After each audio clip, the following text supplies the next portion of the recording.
June മാസമൊക്കെ ആയില്ലേ, റോസയൊക്കെ തണ്ട് മുറിച്ച് നടാനുള്ളവരൊക്കെ നട്ടോ. ഇല്ലെങ്കിൽ അതിനുള്ള സമയമാണ് കേട്ടോ ഇപ്പം. ഞാൻ കാണിക്കാം. ഞാൻ റോസയൊക്കെ ഒന്ന് മുറിച്ച് നട്ട് കഴിഞ്ഞ വീഡിയോയുടെ കാര്യം ഓർത്തെ എങ്കിലും ഞാനൊന്ന് കാണിക്കാം വേരുണ്ടോ എനിക്കെന്നൊക്കെ.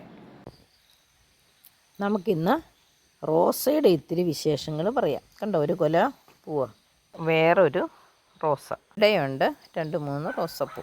ഇവിടെ ഒരു റോസപ്പൂ അങ്ങോട്ടും നോക്കി നിൽക്കുന്നു. ആ മല്ലിയുടെ ഇടയ്ക്ക് ഒളിച്ചിരിക്കുന്നു. ഇതും പിന്നെ ഇതേ 2 നിൽക്കുന്നു. അതോടെ നമ്മുടെ ഇന്നത്തെ റോസപ്പൂക്കൾ കഴിഞ്ഞു. രാവിലെ എഴുന്നേറ്റ് വരുമ്പം ഇതുപോലെ ഒരു ആടിക്കളിക്കുന്ന റോസപ്പൂ കണ്ടാൽ നല്ലൊരു സന്തോഷമല്ലേ. അപ്പോൾ ഈ റോസയുടെ തണ്ടുകളൊക്കെ എപ്പോഴാണ് മുറിച്ച് നടുന്നതെന്നൊക്കെ നമുക്കൊന്ന് നോക്കാം. ജൂൺ മാസമായി. റോസയുടെയൊക്കെ തണ്ടയിൽ അതിൻ്റെ ഓരോ കവരേന്നും ഇങ്ങനെ വേരുകളുണ്ടായി തുടങ്ങിയിരിക്കുന്നുണ്ടോ? കണ്ടോ വേരുകൾ? ഇതുപോലെ വേറെ ഇതേൽ പലയിടത്തുണ്ടായിരുന്നു. ഞാനത് കുറച്ചൊക്കെ ഒന്ന് വെട്ടി നട്ടു. അതാണ് ഒരെണ്ണം നട്ടിരിക്കുന്നത്. ഉണ്ടോ, അതിൻ്റെ ചുവട്ടിൽ ഉണ്ടായിരുന്നു. അതുപോലെ വേറെയൊക്കെ നട്ടിട്ടുണ്ട്. അപ്പോൾ ഇപ്പോഴാണ് റോസ വെട്ടിവിടാനും വെട്ടി വേറെ പുതിയ ചെടി ഉണ്ടാക്കാനും ഒക്കെ പറ്റിയ സമയം.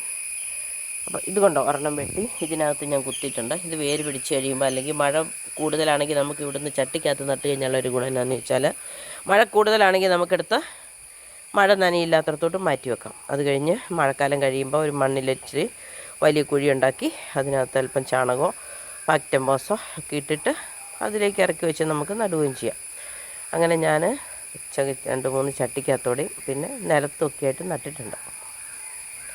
അപ്പോൾ എല്ലാവരും റോസയൊക്കെ വെട്ടിവിടാനുള്ളവരൊക്കെ ഇപ്പം വെട്ടിവിട്ടോളൂ. ഇതുണ്ടോ, ഇത് കിടക്കണമൊക്കെ വെട്ടിവിട്ടിരിക്കണം. ഇതിലൂടെയൊക്കെ നിന്ന റോസയുടെ ഒരു റോസയുടെ കുറ്റി നട്ട് കഴിഞ്ഞാണ് വീഡിയോയുടെ കാര്യം ഓർത്തത്. അതുകൊണ്ടാണ്. കണ്ടോ, ഇതുകൊണ്ടോ, ഇതൊക്കെ ഇപ്പോൾ വേരുള്ളത് മുറിച്ച് കൊണ്ടുവന്ന് നട്ടതാണ്. ഇതൊരു 2-3 എണ്ണമുണ്ട്. ചട്ടിക്കകത്തും ഒരെണ്ണം നട്ടിട്ടുണ്ട്. ഇതൊക്കെ വേരടിയിലുള്ളതായിരുന്നു ആദ്യം കാണിച്ചതുപോലെ. അപ്പോൾ നമുക്ക് ഇത് നല്ല മഴ വരുവാണെങ്കിൽ മാറ്റി വെക്കാം. അതുകൊണ്ട് ചട്ടിക്കകത്ത് നട്ടിരിക്കുന്നത്. നിലത്തും നട്ട് നോക്കിയിട്ടുണ്ട്. ഇതുകൊണ്ട് ഈ റോസയുടെയൊക്കെ കമ്പ് കോതിക്കളഞ്ഞിട്ടുണ്ട്. അതുപോലെ റോസയൊക്കെ വെട്ടിവിടാനുള്ളവർ, പ്രൂണിങ് നടത്താനുള്ളവരൊക്കെ നടത്തേണ്ട സമയമാണ് നടത്തിക്കൊള്ളുക.